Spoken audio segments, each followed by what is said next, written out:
Siya si Lawit, ang pinakamalakas mag-cooper sa bahay nila.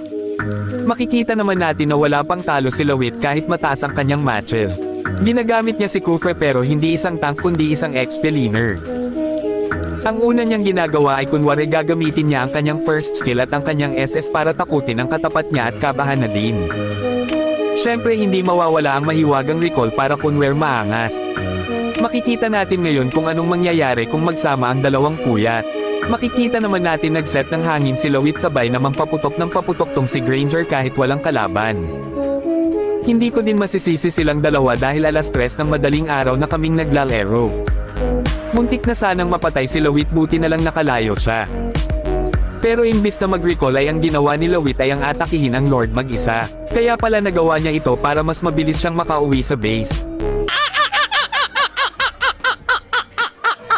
Tutulungan niya sana si Elsho kay Cho ang kaso ay